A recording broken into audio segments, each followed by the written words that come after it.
The, the funny thing about when Ryan asked me to direct this movie is that he assumed I would say no.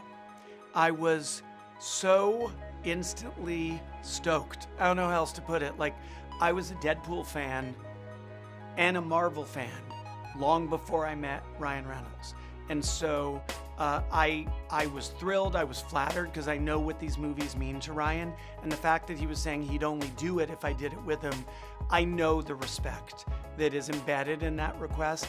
And I was instantly excited to take on this challenge, which I knew would be big, but I also knew would be an opportunity to do something different. The movie is as relentlessly, subversively fun as we want and expect. But I think that fans can look forward to something a little more unexpected, which is, yeah, you're gonna laugh your ass off. Yes, you're gonna cheer at the sick action. But this story of Deadpool and Wolverine is ultimately one of connection. It's one of friendship and eventually of redemption.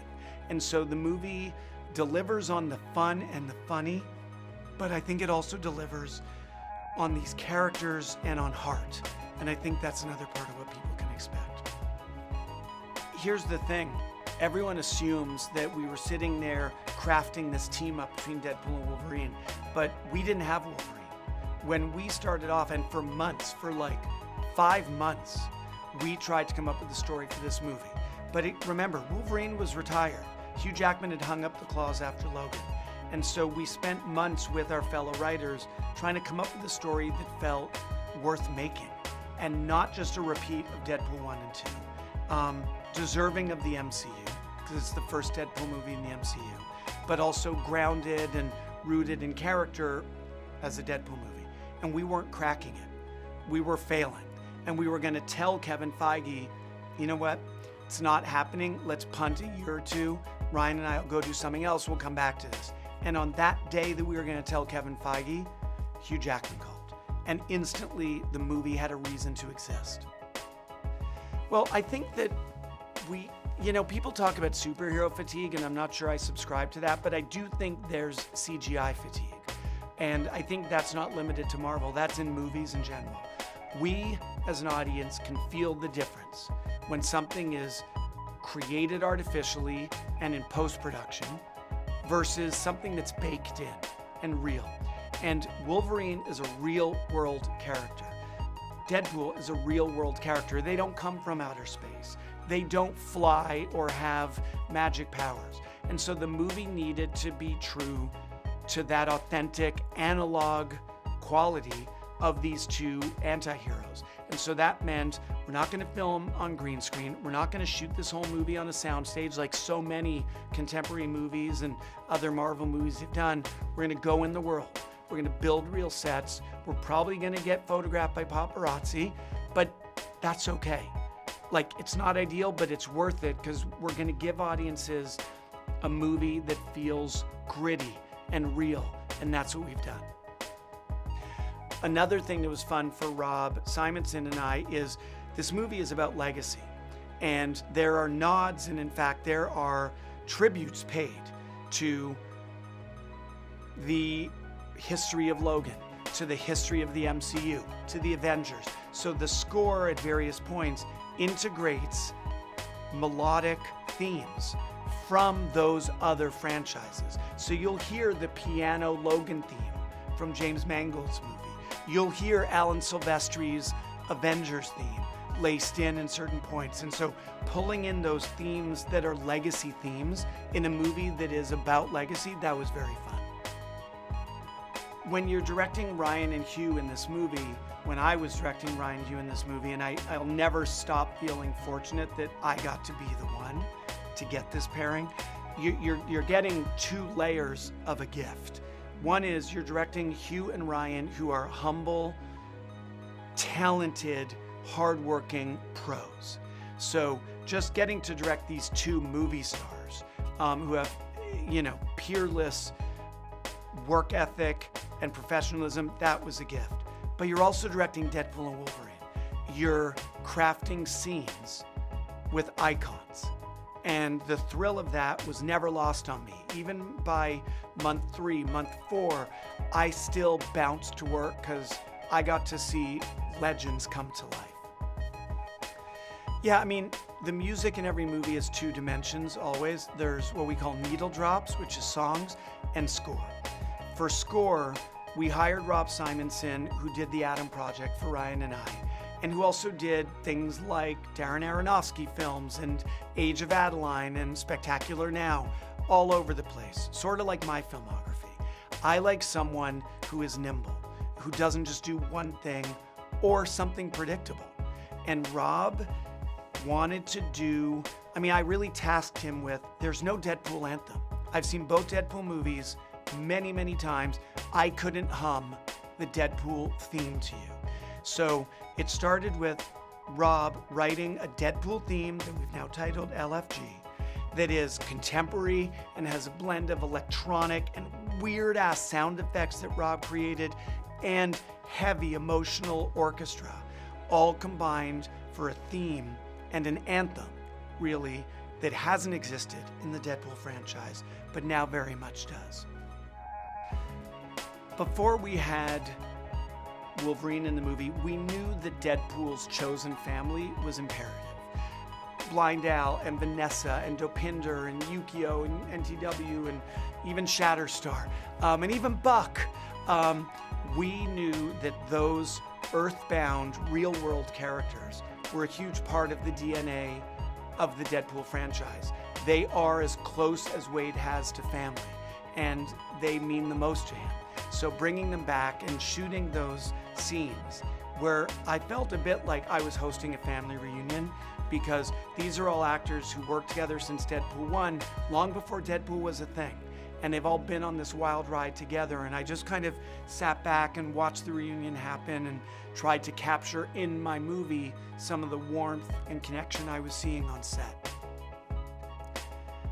My hope is that audiences feel that we've delivered a movie built for their delight. I don't work for myself. If I wanted to work for myself, I'd write poetry, or I would paint alone in my room. I work for the audience. I make movies for the audience. And so my hope is that this movie satisfies this hunger we've all had for decades to see these two iconic Marvel anti-heroes together on an adventure for the first time ever. And hopefully we've satisfied that hunger, and hopefully we've done more than deliver. Hopefully we've over-delivered, because I know the expectations are big, but our expectations of ourselves as a filmmaking team were even bigger. You know, when Disney acquired Fox, we got the rights back to hundreds, thousands of our Marvel characters, and Deadpool, and Ryan was the most enthusiastic to do it. Deadpool had been two incredibly successful movies for them, and we started conversations about how to do it, how to bring him into our cinematic universe, and he had great ideas for it, and we were trying to figure out the right time and the right placement, and then Hugh Jackman called Ryan and said, I want to come back as Wolverine. And that is what solidified our path to the movie everybody's about to see. Sean and Ryan had a great history together and made a bunch of movies together, so Ryan asked him to come on board, and we liked that idea. We'd not worked with Sean before, but we're a fan of what he had worked on. But having the chance to get to know him and his enthusiasm and his care of the craft every day on set, and every actor will say this, was special. And he was always first on, last out. He has an energy that is matched only by Ryan. The two of them carry the entire production on their shoulders. And Sean had a great ability to take what Ryan had already done in the first two Deadpool movies and what we had done with our 30-plus MCU movies and blend it together into something that's very cohesive and emotional. There were a lot of questions when Marvel Studios was going to do a Deadpool movie if we would keep that R-rated tone. And the answer from the beginning was absolutely yes, because those two movies had set a tone remarkably well and stood alone, and in part of their unique element was that tone. So we certainly weren't going to undo that. So we wanted to see how we could take that tone with Ryan and elevate it to even bigger, loftier heights. Hugh Jackman's been playing this character for 25 years, and he's covered a lot of grounds, done a lot of great things from the comics. But there was one thing he'd never done, which was don the original yellow and blue costume. So it was one of the very first things we said to each other when he decided he wanted to come back was, we have to put you in that yellow suit for the first time. And seeing him on set in that was a very sort of career high for me. Well, Ryan and Hugh have been talking for years about working together and about bringing those two characters together. Hugh tells a story that he announced to the world just before he started production on Logan that this would be his last time playing the part. And he said 3 days later he saw the first Deadpool movie and went, uh-oh, that'd be fun to do. But, you know, they focused on Logan, thankfully, because they made an incredible movie there. And I think years had to go by. You had to earn and keep the ending of Logan intact until until Hugh was comfortable coming back. And the whole storyline of Deadpool and Wolverine is about maintaining the integrity and the legacy of what happened in Logan, and yet utilizing some of what the MCU has with our multiverse agencies to bring another version of the character back. So I think it was fun for Hugh to play this different incarnation of Wolverine for the first time. Ryan Reynolds is one of the most full-rounded, well-rounded, intelligent filmmakers I've ever had the privilege of working with. Producerially, his writing, of course, his acting. He cares about all of it. And I think there's a sense that people have that Ryan just, you say action and he just starts telling jokes. And he does.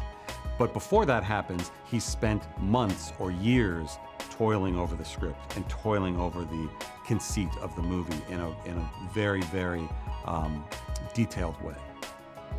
I think as people have seen in the trailers and the TV spots, the humor will resonate, the action will resonate, but most importantly, it is the friendship of those two. And it is the arc that they go through together on the movie that is full of joy and optimism and love that really will be the takeaway. And I think it will surprise people how emotional it is when they get to the end of the film. I think audiences can expect to laugh, which I think they know is going to happen in a Deadpool movie. What I don't think they will expect is the level of emotion and how sweet the movie is and how touching the movie is. And that's what I'm most excited for them to experience. Oh my God, I couldn't believe it. I wasn't expecting that phone call, and yeah, I was kind of speechless. And then got the pitch from Sean Levy, who is an incredible salesman and could probably sell me anything. And yeah, it was an immediate yes. Sean is possibly the nicest, most enthusiastic person on this planet, and a fantastic director to work with because he's a real actor's director. And he has a very strong, confident vision of what he wants from the film. So you always feel comfortable. He's always on top of everything, knows what he wants, but he has a lot of room for collaboration and play as well. He really invites you in and he makes you feel like you can bring anything to the table. Yeah, he's fantastic. He also has the memory of an elephant. He remembers the most incredible things that you've mentioned once, like 3 months ago, and he'll bring it up, and it's such a commendable skill. I wish I was like that. I mean, I don't think there's one way to approach playing someone as complex and as interesting as Cassandra Nova. Ryan and Sean had a very clear idea that they wanted it to be charismatic and unpredictable, and to really keep the boys on their toes in the film. But it was very chilled, you know. It was very intimate for a film of this scale. It was a very intimate set, and everyone felt close and collaborative. And yeah, as for my cinematic references, they sort of came outside of the MCU. Ryan's big reference was Christoph Waltz from Inglourious Bastards, and because he's so charismatic and creepily charming in that. And then movement-wise, and again, sort of in a world exploring that world of nonchalance, I found Gene Wilder in Charlie and the Chocolate Factory really interesting. Oh my God, I mean, it was a phenomenal cast to be working with. It was a really fun set. It was a lot of laughter, a lot of light. Yeah, I had a bald cap and long prosthetic fingers and an incredible costume that stayed very faithful to the comics, which felt right and really nice to honour that. And yeah, it was an incredible feeling the first time I put it on. I'm still pinching myself, honestly. I can't really believe that I'm in this film still, even though I'm on the press tour. I was really expecting a lot of green screen work, and it was incredible because I don't think we had one scene that was against a green screen. The sets were so intricate and so lifelike, and yeah, it was very immersive. It was incredible.